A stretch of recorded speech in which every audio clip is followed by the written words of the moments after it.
இப்படி இதை பொதுவெளியில் தெரிவிப்பது என்று அவர் முடிவெடுத்திருக்கிறார் என்றால் அதற்கு ஒரு பின்னணி உண்டு என்று நான் சொல்லுவேன். இவரை புள்ளப்பூச்சின்னு நினைச்சிட்டாரு எடப்பாடி பழனிசாமி. ஆனால் அவர் பிள்ளைப்பூச்சி இல்லை என்று காட்ட முற்பட்டிருக்கிறார்.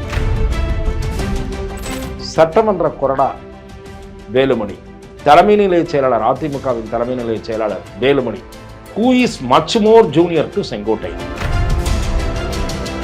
இந்த 6 பேர் முன்னாள் அமைச்சர்கள் போய் பிரிந்தவர்களை எல்லாம் சேர்த்துக் கொள்ள வேண்டும் என்ற கருத்தை சேலத்தில் போய் சந்தித்து சொன்னாங்க. இந்த சம்பவத்துக்கு பிறகு திரு தங்கமணியையும் ஓரம் கட்டி வைத்திருக்கிறார். இல்ல, அந்த விஷயத்துக்காக ஓரம் கட்டணும்னா அப்ப வேலுமணி அவர்களையும் தானே ஓரம் கட்டி இருக்கணும். வேலுமணி அவரால் தொட முடியாது. வேலுமணி பின்னால் 10 மாவட்ட செயலாளர்கள் இருக்கிறார்கள், 10 எம்எல்ஏக்கள் இருக்கிறார்கள். அவரோட சீனியாரிட்டிக்கு ஒரு மதிப்பு அளிக்கலைங்கிற ஒரு பார்வையெல்லாம் வைக்கிறாங்க. அவருடைய தகுதி, அவருக்கு இருக்க வேண்டிய மதிப்பு, அது அவருக்கு அங்கு அளிக்கப்படவில்லை. அவர் அடிப்படையிலே தீவிர ஆழமான எம்ஜிஆர் ஜெயலலிதா விசுவாசம். அதற்கு மாறான முடிவு எடுப்பது என்பது அவர்களுக்கு ஒரு கடினமாக இருக்கும். திமுகவுக்கு போறதுதான் இல்லைல்ல. அதற்காக அவர் போய் ஓபிஎஸோட கரங்கோப்பதோ திருமதி சசிகலாவோட கரங்கோப்பதோ அந்த மாதிரியான முடிவுகளை எடுக்க மாட்டார். செங்கோட்டையன் அவர்களின் திடீர் இந்த அதிருப்திக்கு காரணம் பின்னாடி பாஜக கூட இருக்கலாம் அப்படின்னு சில பேர் பேசுறதெல்லாம் பார்க்கணும். தேர்தல் ஆணையம் இரட்டை இலை வழக்குல தலையிடலாம் அப்படிங்கிற ஒரு விஷயம் வந்திருக்கு. ஆல்ரெடி இருந்த தடை நீக்கப்பட்டிருக்கு. முன்னாள் சட்ட அமைச்சரும் அதிமுகவினுடைய மாநிலங்களவை உறுப்பினருமான திரு சி வி சண்முகம் சர்வ அலட்சியமாக பேசியிருக்கிறார். தேர்தல் ஆணையம் குமாஸ்தா வேலையை தான் பார்க்கணும். அப்படி பார்க்க வேண்டிய அவசியமே இல்லை. அவர் அப்படி பேசியது எனக்கு வியப்பளிக்கிறது.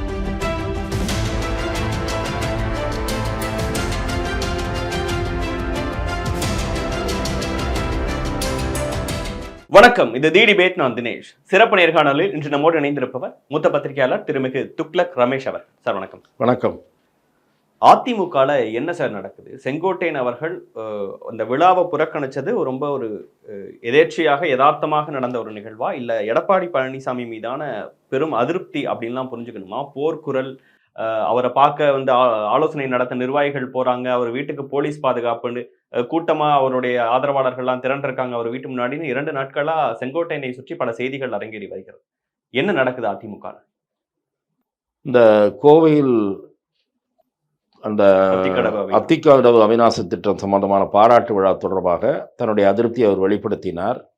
அதாவது அந்த திட்டத்திற்கு காரணமான புரட்சித் தலைவர் எம்ஜிஆர், அதே போல மறைந்த முதலமைச்சர் செல்வி ஜெயலலிதா ஆகியோருடைய படங்கள் இல்லாத ஒரு அழைப்பிதழ், அல்லது வர பேனர்கள், வரவேற்பு உழைவுகள் என்றெல்லாம் அமைக்கப்பட்டு இருந்தன. அதெல்லாம் கூட காணோம் என்று அவர் தன்னுடைய குறையை வெளிப்படுத்தியிருக்கிறார். அது பொது வெளியில் அவர் வெளிப்படுத்தியதுதான் பரபரப்பையும் திகைப்பையும் ஆச்சரியத்தையும் வெவ்வேறு விதமான உணர்ச்சி கலவைகளையும் அதிமுகவுக்குள் ஏற்படுத்தியிருக்கிறது, அதிர்வலைகளை தோற்றுவித்திருக்கிறது. ஆனால் திரு செங்கோட்டையன் அவர்கள் அடிப்படையில் ஒரு ரிபல் அல்ல என்றாலும் கூட அண்மைக்காலமாக அவருக்கு அதிருப்திக்கு மேல் அதிருப்தி ஒவ்வொரு விஷயமாக ஏற்பட்டு கொண்டே இருக்கிறது. முதலில் அண்ணா திராவிட முன்னேற்ற கழகத்தினுடைய தலைமை கழக நிர்வாகிகள் பட்டியலில், அந்த வரிசையில் அவர் மிகவும் பின்னாலே வைக்கப்பட்டிருக்கிறார். அதுவே அவருக்கு இழைக்கப்பட்டிருக்கக்கூடிய அன்ஜஸ்ட், அநீதி என்று நான் பார்க்கிறேன். இருக்கிறதுலே அதிமுகலேயே மோஸ்ட் சீனியர்னு அவரை சொல்லலாம். கிட்டத்தட்ட திரு எடப்பாடி பழனிசாமியை விட சீனியர். இன்னும் சொல்வதானால் அந்த பொறுப்புக்கு இவர் தகுதியானவர், கூடுதல் தகுதியானவர். பொதுச் செயலாளராக இருப்பதற்கு அவரை விட இவருக்கு கூடுதல் தகுதி இருக்கிறது. ஆனால் அவர் உருவானதற்கு, அவர் வந்ததற்கான காரணங்கள் வேறு. அதை நாம் இப்போது ஆராய தேவையில்லை, அவசியமும் இல்லை. அவர் முதலமைச்சராக இருந்த காரணத்தால் சப்சிக்வெண்டாக ஒருங்கிணைப்பாளர், இணை ஒருங்கிணைப்பாளராக இருந்து சதி செய்து ஓ பன்னீர்செல்வத்தை வெளியேற்றி இவர் அந்த அதிகாரத்தை கைப்பற்றி கொண்டார். அது வேறு விவகாரம். ஆனால் திரு செங்கோட்டையன் அவர்கள் 1972 அண்ணா திராவிட முன்னேற்ற கழகம் ஆரம்பிக்கப்பட்ட போது குள்ளம்பாளையத்தில் அந்த கட்சியினுடைய அமைப்பை அவருடைய ஊரில் ஆரம்பித்தது சாதாரண உறுப்பினராக அல்ல. அதை நீங்கள் நன்றாக தெரிந்து கொள்ள வேண்டும். 1972 அதிமுகவில் அவர் சேரும்போதே பஞ்சாயத்து தலைவர். பஞ்சாயத்து தலைவர் என்ற இதோடு கட்சியில் சேர்ந்தவர் அவர். அதன் பிறகு உடனடியாக 73 மாவட்ட எம்ஜிஆர் மன்ற செயலாளராகி விடுகிறார். அதெல்லாம் வேற.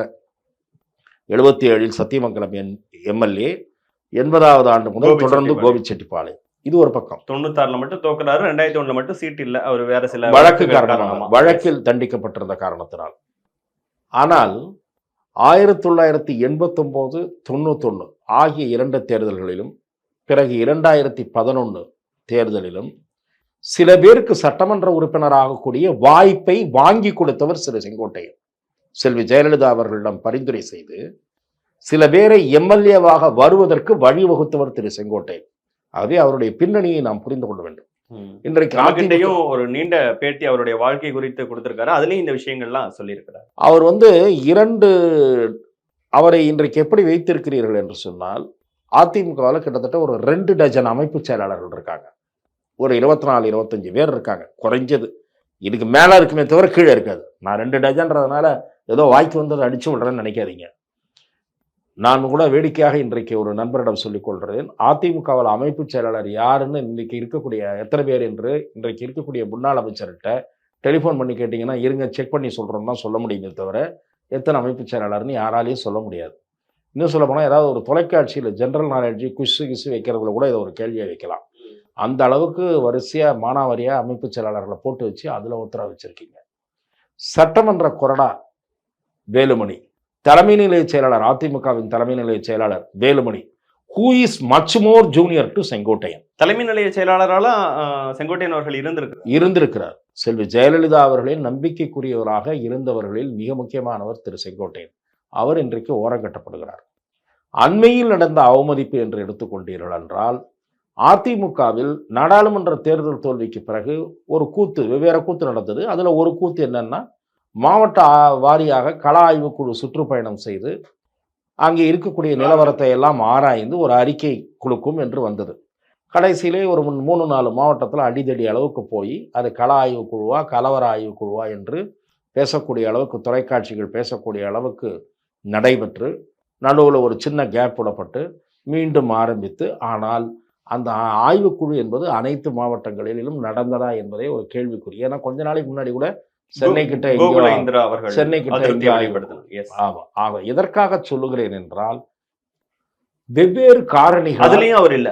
அந்த கள ஆய்வு குழுவில் நீங்கள் இவரை விட ஜூனியர்களை எல்லாம் போட்டு அவர்களுக்கு 2-3 மாவட்ட பொறுப்பு கொடுக்குறீங்க. இவர் இருக்கிற மாவட்டத்துக்கு இவரை விட ஜூனியரான ஒருத்தரை பொறுப்பாளராக போடுறீங்க. அப்போ அது என்ன அர்த்தம்? திட்டமிட்டு அவரை அவமதிக்கிற செயலில் அண்ணா திராவிட முன்னேற்ற கழகத்தினுடைய தலைமை, இப்போதைய தலைமை, குறிப்பாக திரு எடப்பாடி பழனிசாமி ஈடுபட்டார். அது அவருக்கு பெரிய மனவேதனை ஏற்படுத்தியது. இல்ல, ஒரே ஒரு குறுக்கீடு மட்டும் சார். நீங்க செங்கோட்டையன் அவர்கள் மோஸ்ட் சீனியர், எடப்பாடி பழனிசாமியை விட முதல்வராக தகுதி வாய்ந்தவர் அப்படின்னு பல்வேறு விஷயங்களை சொன்னீங்க, வரலாற்றுல இருந்தும் சொன்னீங்க. ஆனா அப்படிப்பட்டவரை சிஎம் ஆக்கி அமைதியா பின்னாடி இருந்து அவர் சொல்வதை செஞ்சு அவருக்கு வழிகாட்டி அப்படி போயிட்டு இருந்தவர் இப்ப செங்கோட்டையனை ஏன் எடப்பாடி பழனிசாமி ஓரங்கட்டணும் அந்த இடத்துக்கு வந்தாருன்னு நினைக்கிறீங்க? இல்ல, அதுதான் எனக்கும் புரியல. அதாவது ஒரு காரணம் சொல்லுகிறார்கள். இந்த 6 பேர் முன்னாள் அமைச்சர்கள் போய் அவரிடம் இது சொன்னாங்க, பிரிந்தவர்களை எல்லாம் சேர்த்து கொள்ள வேண்டும் என்ற கருத்தை சேலத்தில் போய் சந்திச்சு சொன்னாங்க. அது யார் யாருன்னு சொன்னா, Velumani, Thangamani, Natham Viswanathan, Sengottaiyan, C V Shanmugam, KP. Anbazhagan. இதுல சி வி சண்முகம், கே.பி. அன்பழகனும் ஒரு குறிப்பிட்ட சமூகத்தைச் சேர்ந்தவர்கள். நத்தம் விஸ்வநாதன் மட்டும் வேறு ஒரு சமூகத்தைச் சேர்ந்தவர்கள். 3 பேர் ஒரே சமூகம். அது யாருன்னா தங்கமணி, வேலுமணி, திரு செங்கோட்டையன். நான் உங்களுக்கு ஒரு புதிய செய்தியை சொல்லுகிறேன். இந்த சம்பவத்துக்கு பிறகு திரு தங்கமணியையும் ஓரம் கட்டி வைத்திருக்கிறார் திரு எடப்பாடி பழனிசாமி. அவரோடு கலந்து பேசுவதில்லை என்று நான் கேள்விப்படுகிறேன். அதே நிலைதான் திரு செங்கோட்டையனுக்கும். திரு தங்கமணி ஜீரணித்துக் கொண்டிருக்கிறார், திரு செங்கோட்டையன் ஜீரணிக்கவில்லை. இதுதான் விஷயம். இல்ல, அந்த விஷயத்துக்காக ஓரம் கட்டணும்னா அப்ப வேலுமணி அவர்களையும் தானே ஓரம் கட்டியிருக்கணும். வேலுமணி அவரால் தொட முடியாது. வேலுமணி பின்னால் 10 மாவட்ட செயலாளர்கள் இருக்கிறார்கள், 10 எம்எல்ஏக்கள் இருக்கிறார்கள். திரு சி வி சண்முகமும் அப்படித்தான். ஒரு 3-4 மாவட்ட செயலாளர்கள், 4-5 எம்எல்ஏ அவர் பாக்கெட்டில் இருக்கிறார்கள். இரண்டாவது, அவர் நேரடியாக முறைக்கக்கூடியவர். நீங்கள் செய்வது சரியல்ல என்று முகத்துக்கு நேரே பேசக்கூடியவர் சி வி சண்முகம். ஆகவே இப்படி, ஆனால் இருக்கிறதுல சாது யாருன்னு பார்த்தாரு. இவரை புள்ளப்பூச்சின்னு நினைச்சிட்டாரு எடப்பாடி பழனிசாமி. ஆனால் அவர் பிள்ளைப்பூச்சி இல்லை என்று காட்ட முற்பட்டிருக்கிறார். ஆனால் அதில் அவர் உறுதியா இருப்பாரான்னு தெரியல. நான் கேள்விப்பட்டது, சில நண்பர்கள் நேரில் சந்தித்தவர்களும் சரி, தொலைபேசியில் அவரோடு பேசியவர்களும் சரி, அதிமுகவை சேர்ந்தவர்கள், நீங்கள் எடுத்த நிலையில் உறுதியாக இருங்கள், உங்களிடம் தலைமை இறங்கி வந்து பேசட்டும் பிரச்சனைகளை, நீங்கள் இறங்கி போகாதீர்கள் என்று அதிமுகவினுடைய நிர்வாகிகள் தொலைபேசி வாயிலாகவும் நேரடியாகவும் அவருக்கு ஆலோசனை சொல்லி இருப்பதாக நான் நம்பத்தகுந்த நண்பர்கள் மூலம் கேள்விப்பட்டேன். ஆகவே நானும் அவரோடு பேசினேன். நான் பேசியதை வெளிப்படுத்த இயலாது. ஆகவே திரு செங்கோட்டையன் என்பவர் அவருக்குரிய வகையில் கௌரவமாக நடத்தப்படவில்லை என்பதுதான் இன்றைய பிரச்சனைகளுக்கு காரணம். இல்ல, ரொம்ப வெளிப்படையா எடப்பாடி பழனிசாமி அவர்கள் மீது உள்ள ஒரு குறையாலாம் அவர் வெளிப்படுத்தல. நான் வந்து அந்த நிகழ்வுல இல்ல, அந்த ஜெயலலிதா நிகழ்வு தொடர்பாக கவனமாக பேசி இருக்கிறார். போட்டோ போட சொன்னே போடல, அந்த உணர்வுகளை வெளிப்படுத்த அதுதான் நீங்கள் அப்படி பார்த்து கரெக்டா நீங்க வந்து அந்த நிகழ்வு சம்பந்தமா தான் இதை அப்படி சொல்ல முடியும். ஆனால் இப்படி இதை பொதுவெளியில் தெரிவிப்பது என்று அவர் முடிவெடுத்திருக்கிறார் என்றால் அதற்கு ஒரு பின்னணி உண்டு என்று நான் சொல்லுகிறேன். மனதளவில் பட்டிருக்கிற காயத்தை வெளிப்படுத்தக்கூடிய ஒரு வாய்ப்புக்காக அவர் காத்திருந்தார் என்று நான் பார்க்கிறேன். தன்னுடைய காயத்திற்கு வெளிப்படுத்தி தன்னுடைய உணர்வை தன் ஹர்ட்டாகி இருப்பதை வெளிப்படுத்த ஒரு வாய்ப்பு, ஒரு தருணத்திற்காக அவர் காத்திருந்தார். அது சரியான தருணமாக இதை பயன்படுத்திக் கொண்டார். இதை சொல்லி நீங்கள் அவர் மீது என்ன செய்வீர்கள்? அவருக்கு நோட்டீஸ் அனுப்ப முடியுமா? என்ன இப்படி சொன்னீர்கள் என்று? ஆமாம், விழா அமைப்பாளர்களிடம் அம்மா படம் எம்ஜிஆர் படம் போடாதது தவறு என்று சொன்னேன், அந்த நிலையில் உறுதியாக இருக்கிறேன் என்றுதான் பதில் கொடுப்பார். அதை வைத்து நீங்கள் என்ன செய்ய முடியும் அவரை? ஆகவே தன்னுடைய அதிருப்தியை வெளிப்படுத்த ஒரு தருணமாக இதை அவர் பயன்படுத்தி கொண்டார் என்றுதான் நான் பார்க்கிறேன். அதற்கு அடுத்து அதிமுக சம்பந்தமாக ஒரு நிகழ்வு ஏதோ நடக்குது. அது கரெக்டான நிகழ்வு என்னன்னு எனக்கு தெரியல. அந்த டெல்லி அலுவலகத்தில் டெல்லியில அதிமுக அலுவலகம் திறப்பு, அதுலயும் கலந்துக்கல. அதற்கான அழைப்பு அவருக்கு போனதா, போய் அவர் உள்ளூர்ல வேற நிகழ்ச்சிகள் இருந்ததால் கலந்து கொள்ளலையா, அதுக்காகலாம் நீங்க கேட்க முடியாது. ஏன்னா எதுவுமே நீங்க கேட்க முடியாது. அப்படி பாத்தீங்கன்னா பொதுக்குழு கலந்துக்கிறேன்னு வச்சுங்க, எனக்கு உடம்பு சரியில்லைன்னு சொல்லிட்டு போகலாம். நீங்க நாளைக்கே ஒரு பொதுக்குழு கூட்டுறீங்க, அவர் அதிமுக ஒரு சிறிய பகுதிக்கு மாவட்ட செயலாளராக வச்சிருக்காங்க, அது தெரியுமா உங்களுக்கு? இதோட காளிமுத்து அவர்கள் தான் ரொம்ப ஃபேமஸ் டயலாக். காளிமுத்துனுடைய ஃபேமஸ் டயலாக் என்னன்னா, கம்யூனிஸ்ட் கட்சியிலையும் காங்கிரஸ் கட்சியிலையும் கோஷ்டி பிரச்சனைன்னு செய்தி வந்தப்போ சொன்னாரு, கட்சியே சின்ன கட்சி, அதிலே ஒரு கோஷ்டி பிரச்சனையா, கொசுவுக்கே ஆபரேஷனா என்று காளிமுத்து கேட்டார். அதை போல நீங்கள் வந்து பொதுக்குழுல கலந்து கொள்ளல, இதுல கலந்து கொள்ளலன்னு கூட ஒருத்தருக்கு நோட்டீஸ் அனுப்ப முடியாது. ஏன்னா என்ன, எங்களுக்கு உள்ளூரில் நிகழ்ச்சி இருந்தது தவிர்த்துட்டேன்னு எல்லா கட்சியிலையும் சொல்றது உண்டு. திமுகலையோ அதிமுகலையோ நியாயமாகவும் சொல்றது உண்டு, அதிருப்தி இருந்தால் வெளிப்படுத்துறதுக்காகவும் அதை பயன்படுத்துவது உண்டு. ஆகவே இப்போது அந்த டெல்லி அலுவலக திறப்பு விழா சம்பந்தமாக தலைமை கழகத்திலிருந்து மகாலிங்கம் மூலம் அனைத்து நிர்வாகிகளுக்கும் தகவல் கொடுக்கப்பட்டதாக நான் அறிகிறேன். அந்த தகவல் திரு செங்கோட்டையனுக்கு போனதா என்று எனக்கு தெரியாது. போய் வராமல் இருந்திருந்தாலும் அந்த அதிருப்தியின் வெளிப்பாடுதான். இப்ப ஆனா வேலுமணி அவர்கள் அதே நிகழ்ச்சியில கலந்துக்கிறாரு. அந்த இன்விடேஷன்ல வேலுமணி அவர்களின் பேரு செங்கோட்டையன் அவர்களின் பேருக்கு முன்னாடி போடப்பட்டது ஒரு காரணம். அவர் கொஞ்சம் வருத்தப்படுறது. நிச்சயமாக அந்த அழைப்புதலை நான் பார்க்கவில்லை. அந்த அழைப்புதலில் அப்படி இருந்திருக்குமானால் அது நிச்சயம் பெரிய தவறு.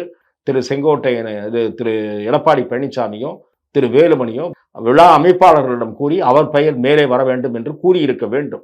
திருத்தம் செய்து அழைப்புதழை அச்சடிக்குமாறு கட்டாயப்படுத்தி இருக்க வேண்டும். அப்படி செய்வது பல நிகழ்வுகளில் நடந்திருக்கிறது. அரசாங்க நிகழ்ச்சி, தனியார் நிகழ்ச்சி எல்லாவற்றிலும் நடந்ததற்கு என்னிடம் முன்னுதாரணங்கள் சொல்ல முடியும். ஆகவே அவ்வாறு நடந்திருந்தால் திட்டமிட்ட வேலையாக இருந்திருக்கும். இன்னொன்று, அதற்கு ஒரு காரணம் இருந்திருக்கலாம். நான் கேள்விப்பட்டது அந்த நிகழ்ச்சிக்கு ஸ்பான்சராக வேலுமணி இருந்தார் என்று நான் கேள்விப்படுகிறேன். அவர் பெரும் உதவி செய்தார் என்று கேள்விப்படுகிறேன். அதன் காரணமாக அவர் பெயர் மேலே போடப்பட்டிருந்தாலும் அது தவறுதான். Velumani is politically much junior to Sengottaiyan. ஆனா ஜெயக்குமார் அவர்கள் இந்த நிகழ்வுகள் குறித்து பத்திரிகைகள்ல நிறைய பேசும்போது உடனடியா செய்தியாளர் சந்திப்பை நடத்துறாரு. இது அதிமுக விழா இல்ல, ஒரு விவசாயிகள் நடத்துற விழா. அது திரு எடப்பாடி பழனிசாமி சொல்லிதான் பல நேரங்களில் அவர் செய்தியாளர்களை சந்திக்கிறார் என்று கேள்விப்படுகிறார். ஆமா, திரு ஜெயக்குமார் திரு எடப்பாடியின் சார்பில் தான் அந்த மறுப்பை அவர் செய்தியாளர்களிடம் கூறியிருக்க வேண்டும். அந்த மறுப்பு ஒரு வழவழா குழகழா மறுப்பு என்பது என் பார்வை. அதற்கு பிறகு உடனடியாக ஆதரவாளர்கள்லாம் போய் அவரை சந்திக்கிறாங்க அப்படின்னு ஒரு செய்திகள்ல ஃபுல்லா அங்க போயிட்டு யூனிட்ஸை போட்டு கவர் பண்றாங்க. கேசி பழனிசாமி மாதிரியான முன்னாள் நாடாளுமன்ற உறுப்பினர்கள் தொலைக்காட்சி விவாதங்கள்ல பேசும்போது 30 எம்எல்ஏக்கள் இன்னைக்கு செங்கோட்டையன்ட்ட பேசினாங்க அப்படின்னு குறிப்பிடுறாங்க. ஆனா அவர் வந்து இதெல்லாம் சாதாரணமா நடக்கிற நிகழ்வுங்க, எங்களை பார்த்து இன்விடேஷன் கொடுக்க வருவாங்க, எங்களை சந்திக்க வருவாங்க, டெய்லி 100 பேர் நம்ம வீட்டுல இருக்கிறது ஒரு சாதாரணமான நிகழ்வு, அவங்க வருவாங்க, காஃபி குடிப்பாங்க, டிஸ்கஸ் பண்ணுவாங்க, போவாங்க, இதை பெருசுபடுத்தாதீங்க அப்படின்னு அவர் கடந்து தானே போறாரு. திரு கேசி பழனிசாமி எந்த அடிப்படையில் அப்படி சொன்னார்னு எனக்கு தெரியாது. ஆனால் திரு செங்கோட்டையன் அவர்களை இந்த மாதிரி பேட்டி கொடுத்த பிறகும், அவர் வருத்தத்தால் இருக்கிறார் என்று அறிந்த பிறகும், தமிழ்நாடு முழுக்க பல்வேறு நிர்வாகிகள், பல்வேறு மட்டங்களில் இருக்கக்கூடியவர்கள், கீழ் லெவலில் முன்னாள் எம்எல்ஏக்கள், இந்நாள் எம்எல்ஏக்கள் சிலர் 1-2 பேர், மாவட்ட செயலாளர்கள் 1-2 பேர், முன்னாள் அமைச்சர்கள் ஒரு இருவர் அவரோடு தொலைபேசியில் பேசியதாக நானும் கேள்விப்பட்டேன். இப்ப இந்த முன்னாள் அமைச்சர்கள் 6 பேர் சீனியர்ஸ் போய் சந்திக்கிறாங்க, அவர்கிட்ட டிஸ்கஸ் பண்றாங்க, இந்த விஷயங்கள்லாம் நடந்தது, அதுக்கு பிறகு இந்த மாதிரி விஷயங்கள்லாம் நடக்குதுன்னு சொன்னீங்க. ஆனா எஸ்பி வேலுமணி அவர்கள் அப்ப செங்கோட்டையன் அவர்களோட நல்ல நட்புல தானே இருப்பாரு. இந்த விஷயம் குறித்து அவரு பேசியிருக்க மாட்டாரா? திரு எஸ்பி வேலுமணி அவர்களுக்கும் திரு செங்கோட்டையன் அவர்களுக்கும் நட்பு இருக்கும், அதெல்லாம் வேற விஷயம். ஆனால் இப்போது திரு எஸ்பி வேலுமணி அதிமுகவின் அதிகார மட்டத்தில் 2ஆம் இடத்தில் இருக்கிறார். அவர் கட்டுப்பாட்டில் சில மாவட்ட செயலாளர்கள் இருக்கிறார்கள். ஆகவே எடப்பாடி பழனிசாமியின் குறிப்பறிந்துதான் அவர் செயல்படுவாரே தவிர, அவர் கோஷ்டி சேர்க்கிற வேலையில் இன்னும் இறங்கவில்லை. அவர் இறங்கினால்தான் எடப்பாடி பழனிசாமிக்கு இடியாப்பு சிக்கலாகிவிடும். இப்ப அது அடுத்த கட்டமா இப்ப இந்த பிரச்சனைகள் வந்து சால்வ் ஆகுமா, இல்ல இன்னும் பெருசாகுமா? இப்போதைக்கு இந்த பிரச்சனை பெரிதாக வாய்ப்பில்லை. ஒருவேளை திரு செங்கோட்டையனுக்கு எதிராக யாரையாவது தூண்டிவிட்டு திரு எடப்பாடி பழனிசாமி பேச வைப்பாரானால் மீண்டும் கட்சிக்குள் பிரச்சனைகள் தலைதூக்கும். ஆனால் திரு செங்கோட்டையன் பக்கம் நியாயம் இருக்கிறது என்பது மட்டுமல்ல, திரு செங்கோட்டையனை அவரை புண்படுத்துவதை விட அவரை சமாதானப்படுத்தி இந்த பிரச்சனையை விரைவில் சரி செய்வதுதான் நல்லது என்று முக்கியமான பொறுப்புகளில் இருக்கக்கூடிய சில நிர்வாகிகள் என்னிடத்திலே சொன்னார்கள். ஏனென்றால் திராவிட முன்னேற்ற கழக அரசுக்கு எதிராக ஒரு அதிருப்தி சூழ்நிலை இருக்கக்கூடிய நிலையில் அதை அறுவடை செய்ய வலிமையான கூட்டணி தேவை என்ற கட்டாயத்தில் அதிமுக இருக்கும் நிலையில் உட்கட்சியிலும் பிரச்சனை இருக்கிறது என்ற ஒரு செய்திகள் தொடர்ந்து வெளிவருவது நல்லதல்ல. திரு செங்கோட்டையனை சமாதானப்படுத்த வேண்டும், அதை உடனடியாக செய்ய வேண்டும் என்று சில அதிமுக நிர்வாகிகள் நினைப்பது எனக்கு நன்றாக தெரியும். இந்த ஈரோடு கிழக்கு எலெக்ஷன்ல கண்டெஸ்ட் பண்ணுங்கிறது செங்கோட்டையன் அவர்களின் பார்வையா இருந்தது. அதுல வந்து மாற்று கருத்தை வச்சு இல்ல நம்ம புறக்கணிக்கலாங்கிறத எடுத்த ஒரு டெசிஷன் இப்படின்னு. அப்புறம் தொகுதிக்குள்ள அவருடைய மாவட்டம் சார்ந்த விஷயங்களே நிறைய அவரை டிஸ்கஸ் பண்ணாம வேற சிலருக்கு முக்கியத்துவம் கொடுக்குறாங்க, அவரோட சீனியாரிட்டிக்கு ஒரு மதிப்பு அளிக்கலைங்கிற ஒரு பார்வையெல்லாம் வைக்கிறாங்க. அதெல்லாம் தான் நடந்துட்டு இருக்கா. ஈரோடு கிழக்கு தேர்தல் சம்பந்தமாக கட்சிக்குள் 2 வேறு கருத்துக்கள் இருந்திருக்கின்றன. நானும் சில பேரோடு பேசிய வகையில் பலர் போட்டியிட வேண்டாம் என்ற முடிவுக்குத்தான் ஆதரவாக இருந்தார்கள். ஏனென்றால் திராவிட முன்னேற்ற கழகம் பெரும் பணத்தை செலவழிக்கும். ஆகவே இந்த நேரத்தில் நாம் போய் போட்டியிட வேண்டாம், அதில் போய் நாமளும் மறுபடியும் ரூபாய் கொடுக்கணும். அதுதான் நடந்தது. நீங்கள் வந்து ஈரோடு கிழக்கில் சென்ற முறை தேர்தல் நடந்த போது திராவிட முன்னேற்ற கழகம் 2000 ரூபா கொடுத்தது, அதிமுக கொடுக்காம இல்லை 1000 ரூபா கொடுத்தது.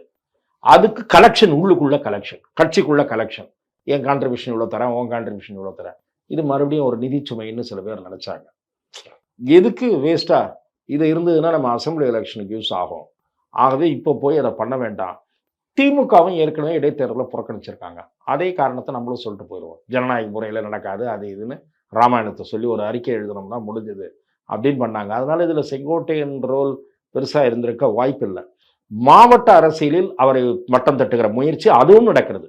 நான் தான் சொன்னேன், வெவ்வேறு காரணங்கள். அதாவது அவருடைய, நான் அதான் சொன்னேன் உங்களுக்கு, அவருடைய தகுதி, அவருக்கு இருக்க வேண்டிய மதிப்பு, அது அவருக்கு அங்கு அளிக்கப்படவில்லை.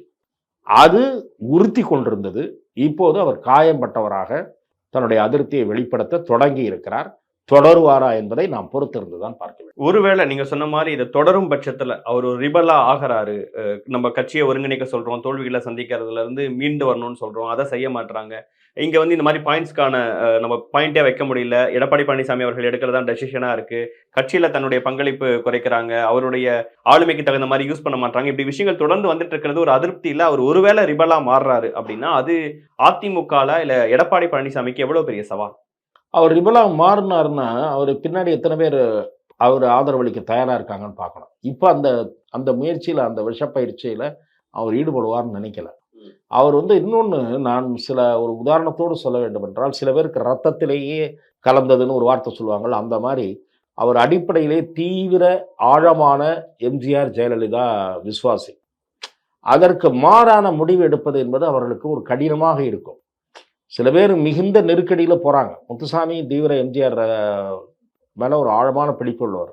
சில ஜெயலலிதாவுக்கு அந்த அளவு சொல்ல முடியினாலும் எம்ஜிஆருக்கு நிச்சயமாக சொல்ல முடியும். ஆழமான பிடிப்பு உள்ளவர்.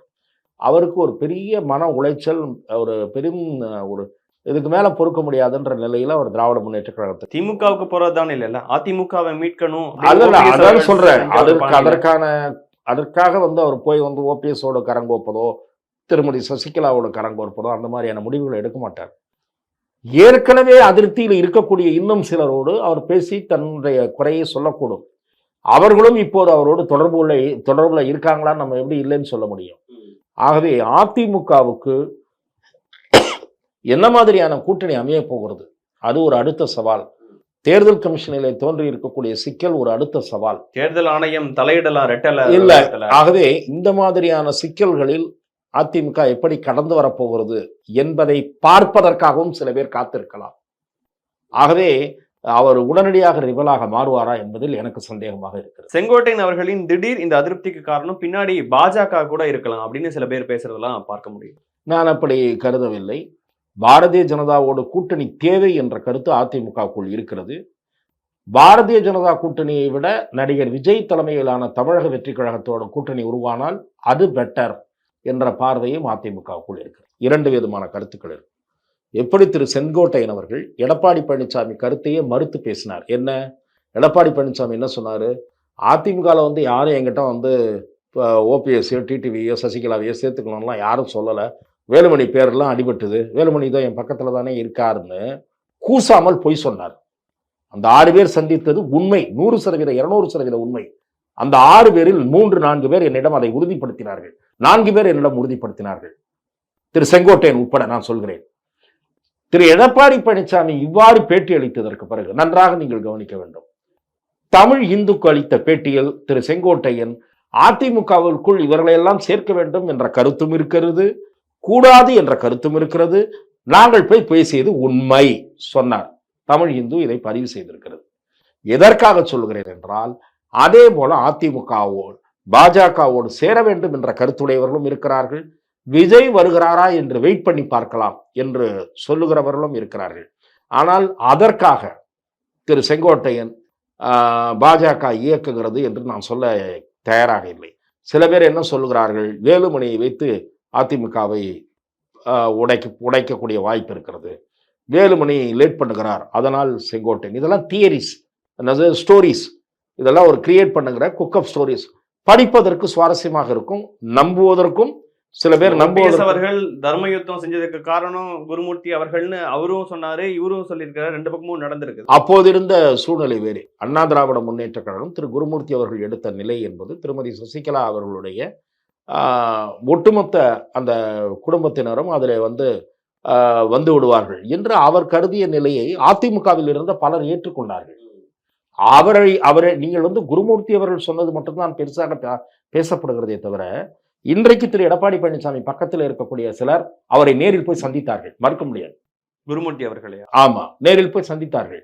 ஆகவே இது நம்ம அதிலிருந்து விலகிச் செல்வதாக நான் நினைக்கிறேன். திரு செங்கோட்டையன் அவர்களை பொறுத்தவரை பாரதிய ஜனதா இப்போது இயக்கியதால் தான் அவர் இப்படி சொல்லுகிறார் என்று நம்புவதற்கு எந்த தரவும் இல்லை.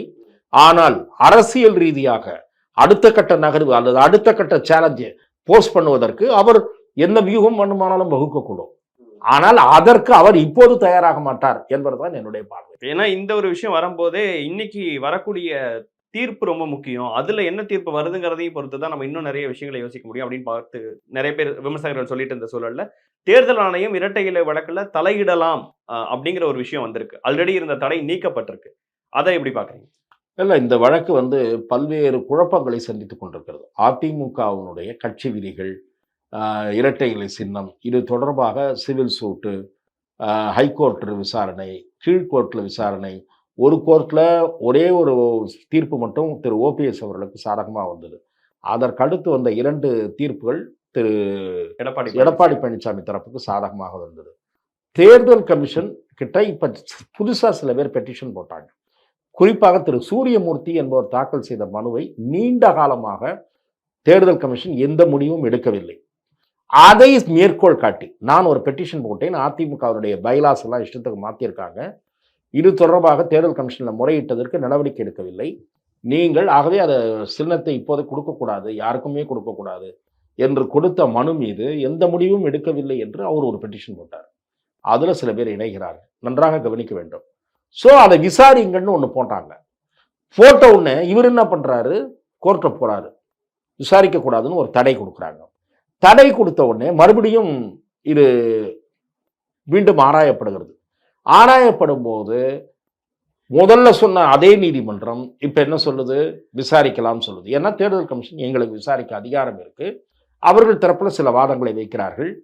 வேறு சில மனுதாரர்கள் தரப்புல சில வாதங்களை வைக்கிறார்கள். இதெல்லாம் பரிசீலித்து ஒரு முடிவுக்கு வராங்க. இது பேசணும்னா கோர்ட் மாதிரி பேசிட்டே போலாம்.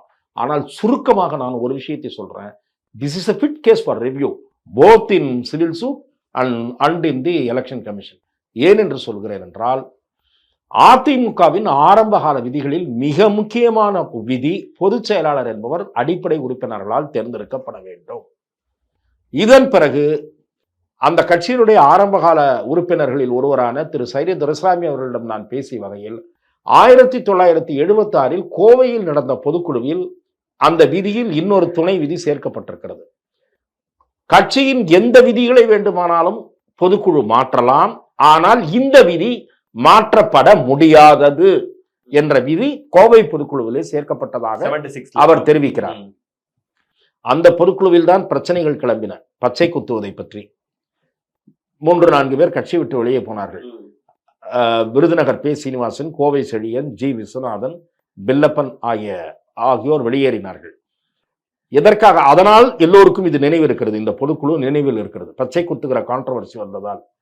ஆகவே அந்த விதியை, எந்த விதி மாற்றப்பட முடியாதது என்று எம்ஜிஆர் அவர்கள் காலத்தில் இணைக்கப்பட்டதோ அந்த விதியை எடப்பாடி பழனிசாமி தலைமையிலான பொதுக்குழு தான் ரத்து செய்தது.